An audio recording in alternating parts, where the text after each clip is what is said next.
Taking a look at today's interest rate markets, let's check in on the 10-year note futures as they're realizing higher price action today. We're seeing the 10-year note futures now higher for a fourth consecutive session.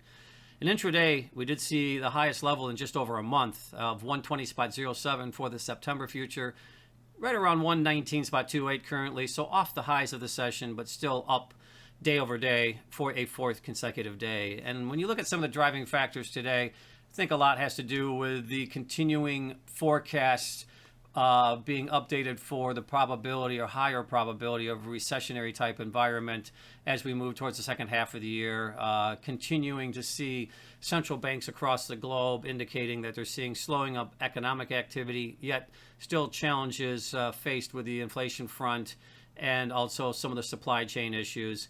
And I think the markets are starting to now price in a much higher probability of slowing economic activity to the point where we could see some negative growth numbers in the next couple of quarters. And I think, when you look at some of those dynamics, we're seeing the shifting of the yield curve playing out as well. So let's look at the 10-year note yield today. It is down 8.5 basis points to 282 basis points, which I mentioned is the lowest level from a yield standpoint in just over a month. And also when you look at the yield curve, we are now seeing the 2-year, 10-year yield break even, basically. It was actually inverted slightly intraday, but currently both the 2-year and the 10-year yielding 282 basis points.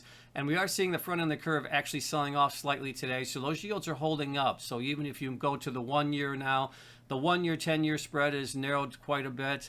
And we're still seeing inversion in the middle of the curve compared to the back end of the curve.